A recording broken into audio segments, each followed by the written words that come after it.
There is cause for rejoicing here. You may for a time have to suffer the distress of many trials. But this is so that your faith, which is more precious than the passing splendor of fire-tried gold, may by its genuineness lead to praise, glory, and honor when Jesus Christ appears.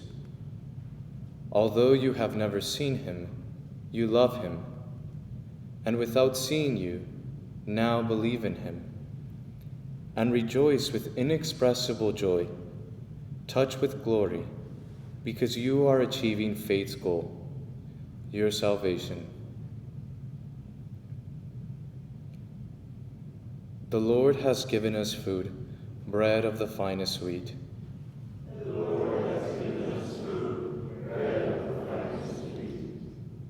Honey from the rock of our heart to our heart's content. Bread of the finest wheat. Glory to the Father, and to the Son, and to the Holy Spirit. The Lord has given us food, bread of the finest wheat.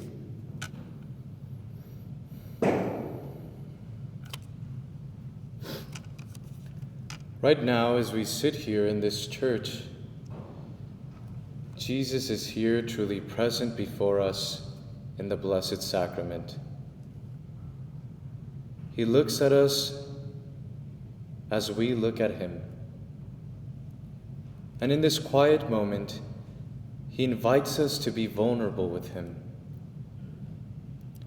I'd like to ask you, what is your deepest desire in this very moment? What is it that your heart longs for right now? Is it to be heard and understood? To be affirmed? To be blessed? To be safe? To experience a loving presence with another? To be chosen or to be included? These are the longings that shape so much of our lives. When they are honored and fulfilled, relationships flourish.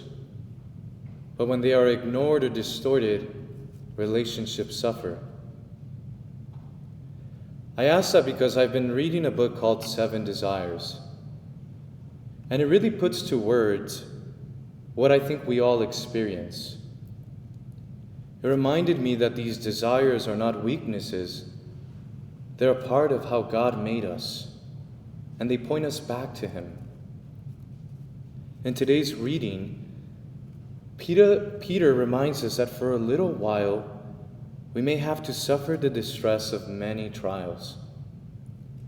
And trials come in many forms, whether it's physical pain, hardships in our families, struggles with our faith, or even daily frustrations. But one of the ways we can often experience suffering is when the deepest desires of our hearts feel unmet, especially when we don't feel seen or affirmed, or when we don't feel safe or included. Yet Peter tells us that none of this is wasted. These trials are like fire that refines gold, shaping us so that the genuineness of our faith may result in praise, glory, and honor of Jesus Christ. Peter speaks of gold tested by fire. A friend put it this way. He told me, when a diamond is being formed, it must undergo tremendous pressure and stress. The coal surrounding the diamond is stripped away layer by layer until finally the beauty of the diamond shines. And when the refining is done, God himself is the one who holds that diamond. He delights in it. He treasures its beauty above all else. We are those diamonds. We are those diamonds in the making. Our trials, our sufferings, the times when our desires feel unmet. They are the pressures and struggles that God uses to strip away our pride, our fears, our attachments, everything that keeps us from reflecting His light. And little by little, God is shaping us into something radiant, something precious in His sight. And here we are, before Him right now, in the Blessed Sacrament. He sees us exactly as we are, still in that process, still imperfect, and maybe in this moment in our private lives, carrying those very same trials. But His gaze is not harsh or distant.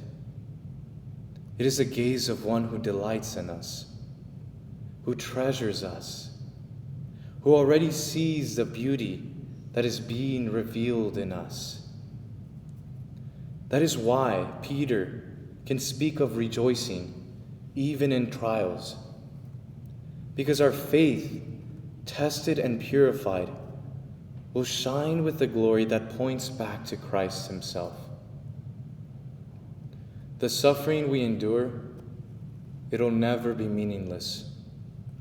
It is a place where God is at work, bringing to light a faith more precious than gold.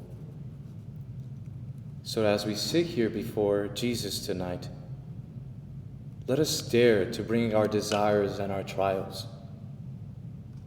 Let us trust that in His gaze, they are already being transformed.